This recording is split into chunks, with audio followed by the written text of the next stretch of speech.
ఓం శ్రీకృష్ణ పరబ్రహ్మణే నమః. ఓం శ్రీకృష్ణ పరబ్రహ్మణే నమః. ఓం శ్రీకృష్ణ పరబ్రహ్మణే నమః. భగవద్గీతను రచించిన వేదవ్యాసుల వారికి నమస్కరిస్తూ, గురు బ్రహ్మర్షి సుభాష్ పత్రి గారికి నమస్కరిస్తూ, ఈ జ్ఞానాన్ని మనకు అందించిన ఎంతో మంది గురువులకు ధన్యవాదాలు తెలియజేసుకుంటూ, ఇక్కడికి విచ్చేసిన భగవద్గీత శ్రోతలందరికీ కూడా నమస్కరిస్తూ ధన్యవాదాలు తెలియజేసుకుంటున్నాను.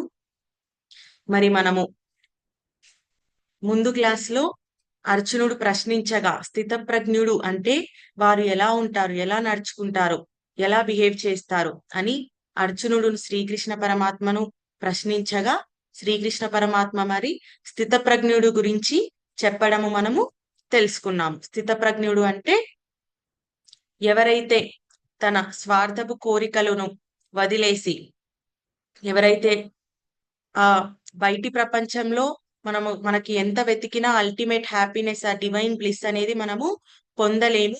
మనం ఎప్పుడైతే ఆ అటువైపుగా పరిగెత్తకుండా మన లోపలి ప్రపంచంలో మనం ఎప్పుడైతే ఆ డివైన్ కాన్షియస్నెస్ తెలుసుకోవడానికి ట్రై చేస్తామో అప్పుడే మనము ఆ తృప్తి అనేది మనకు కలుగుతుంది. అల్టిమేట్ పీస్, బ్లిస్ఫుల్ నేచర్ అనేది ఎప్పటికీ ఆనందంగా ఉండే స్థితి మనకు కలుగుతుంది అని ఎవరైతే రియలైజ్ అవుతారో వాళ్ళు స్థితప్రజ్ఞులు. అలాగే మరి సమస్థితితో ఎవరుంటారో, సమబుద్ధితో ఎవరుంటారో, ఎక్కువగా మనం అనుకున్నవి జరిగినప్పుడు పొంగిపోకుండా, అనుకున్నవి జరగనప్పుడు దుఃఖించకుండా ఎవరైతే సమభావంలో ఉంటారో, సమస్థితిలో ఉంటారో వారు స్థితప్రజ్ఞులు అనేది శ్రీకృష్ణ పరమాత్మ చెప్పారు. మరి ఈ రోజు ఇంకా ఇంకేం చెప్తున్నారు స్థితప్రజ్ఞుల గురించి అనేది మనము ఈ తదుపరి శ్లోకాలలో తెలుసుకుందాము.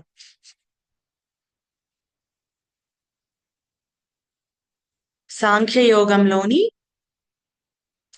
58వ శ్లోకం ఈ రోజు మనం నేర్చుకుందాము.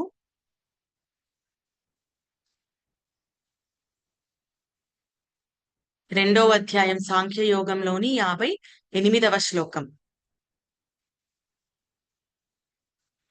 యదా సంహరతే ఛాయం కూర్మోంగానీవ సర్వశః ఇంద్రియాణీంద్రియార్థేభ్యః తస్య ప్రజ్ఞా ప్రతిష్ఠితా. యదా సంహరతే ఛాయం కూర్మోంగానీవ సర్వశః ఇంద్రియాణీంద్రియార్థేభ్యః తస్య ప్రజ్ఞా ప్రతిష్ఠితా. యదా సంహరతే ఛాయం కూర్మోంగానీవ సర్వశః ఇంద్రియార్థేభ్యః తస్య ప్రజ్ఞా ప్రతిష్ఠితః. ఇక్కడ ఇంద్రియాలు, ఇంద్రియ విషయాలు ఒక చిన్న ఎగ్జాంపుల్ ద్వారా మనకి తెలియజేశారు. కూర్మోంగ అనేది ఇక్కడ మనకి ఇంపార్టెంట్. కూర్మోంగ అంటే కూర్మము అంటే తాబేలు. సర్వశః తాబేలు ఎలాగైతే తన సర్వ అవయవాలను ఎప్పుడైతే ఒక ఆపద వచ్చింది అని తనకు అనిపిస్తుందో అప్పుడు తన సర్వ అవయవాలు తను ఏం చేస్తుంది, తన షెల్ లోపలికి ముడుచుకుంటుంది. తన ఎప్పుడైతే ఆపద గ్రహిస్తుందో దాని గ్రహించిన వెంటనే తన అంగాలు ఎప్పుడు బయట ఉంటాయి. తను నడుచుతున్నప్పుడు ఎప్పుడైతే తనకు ఆపద వచ్చింది అని గ్రహిస్తుందో అప్పుడు ఏం చేస్తుంది, తను వెంటనే అంగాలను లోపలికి ముడుచుకుంటుంది అన్నమాట.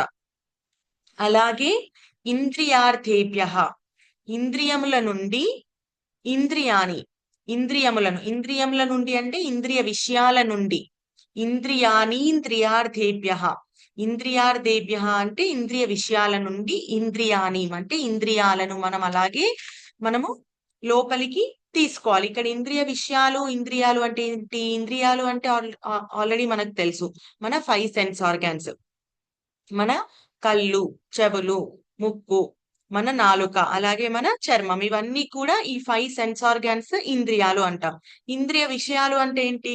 వీటి ద్వారా మనము వేటిని గ్రహిస్తున్నామో ఆబ్జెక్ట్స్ అన్నమాట.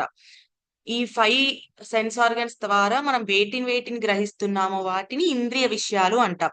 ఫర్ సపోజ్ మనము కళ్ళ ద్వారా ఒక ఐస్ క్రీమ్ ని చూస్తున్నాం, దానిని టేస్ట్ చేయాలనే కోరిక మనకి కలిగింది.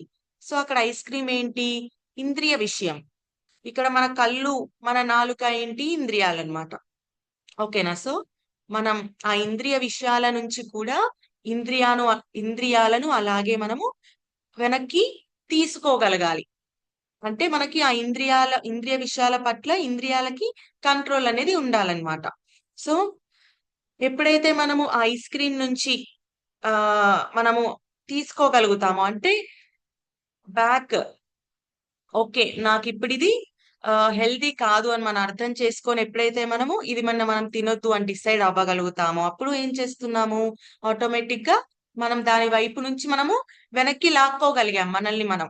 ఎలాగైతే తాబేలుకు కూడా తన ఆపదొచ్చినప్పుడు తన అవయవాలను ముడుచుకుంటుందో అలాగే మనకు ఇది కరెక్ట్ కాదు అని తెలుసుకొని మన ఇంద్రియాలను కూడా మనము అలాగే వెనక్కి లాక్కోవాలి అనేది ఇక్కడ తాబేలు ఎగ్జాంపుల్ తో మనకి ఇంద్రియ విషయాల పట్ల ఇంద్రియాలను ఎలా వెనక్కి లాక్కోవాలి అనే దాని గురించి ఇక్కడ మనము 2వ అధ్యాయంలోని 58వ శ్లోకంలో మనకి ఇక్కడ తెలియజేశారు.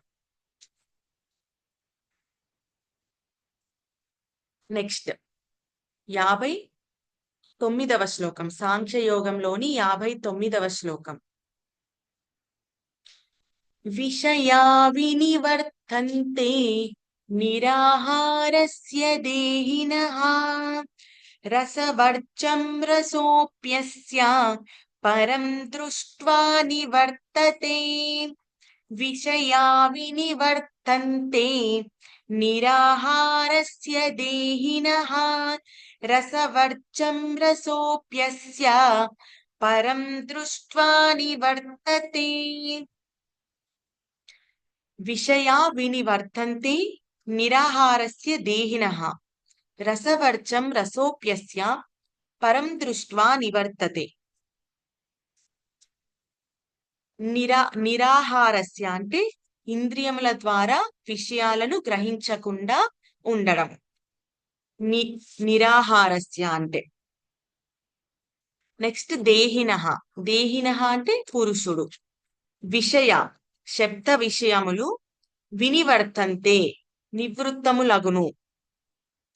కాని రసవర్జం వాటి మీద ఉన్న కోరిక మటుకు అస్య రస అపి స్థితప్రజ్ఞుడి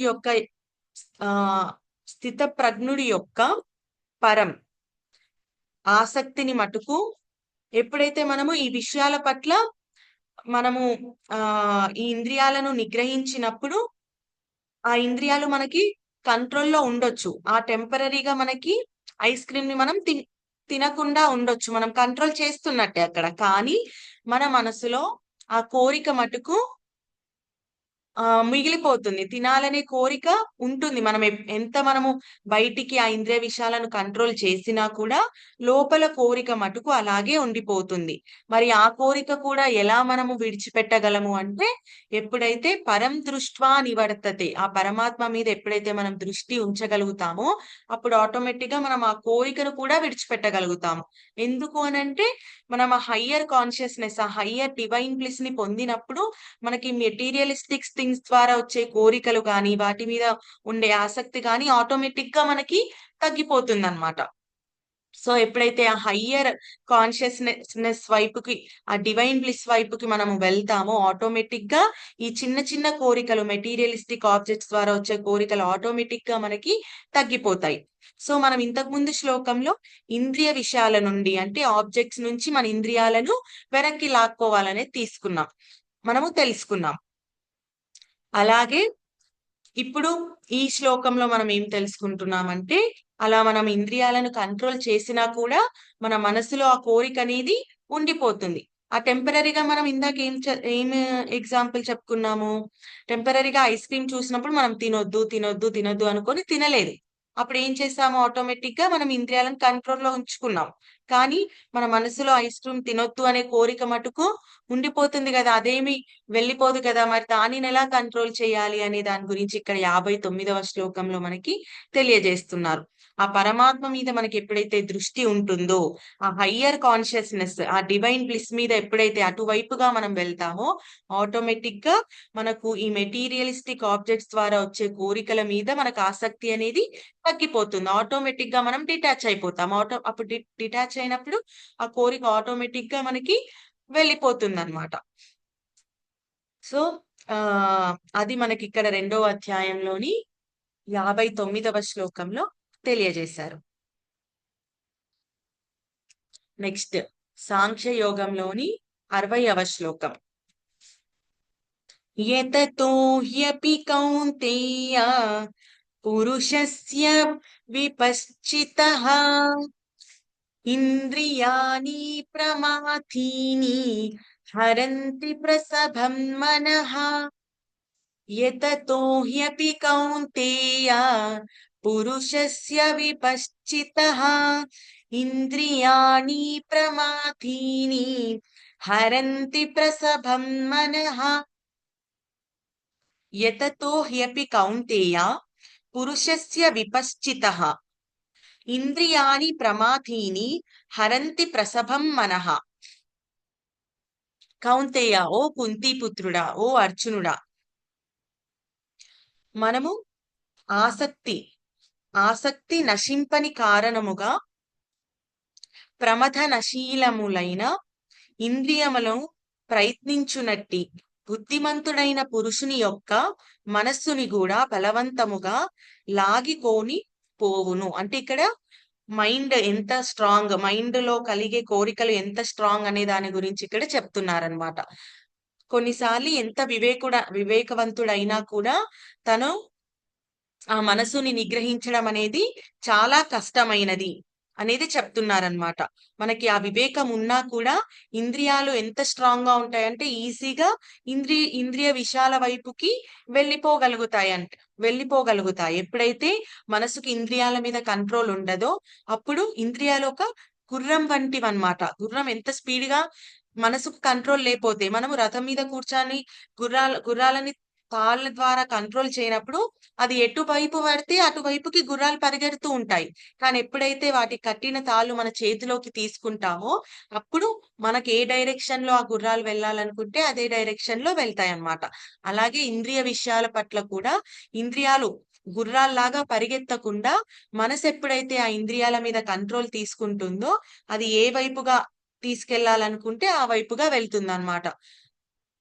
ఇక్కడ ఈ శ్లోకంలో ఏం చెప్తున్నారంటే ఒకానొక ఎంతో వివేకవంతులు కూడా ఇంద్రియాలు ఎంత స్ట్రాంగ్ గా ఉంటాయంటే మనము వాటి వైపుకి ఈజీగా డైవర్ట్ అయిపోతామన్నమాట. అంటే మనకి ఇక్కడ మనసు ఎంత స్ట్రాంగ్ అనే దాని గురించి ఇక్కడ ఈ శ్లోకంలో మనకి తెలియజేస్తున్నారనమాట.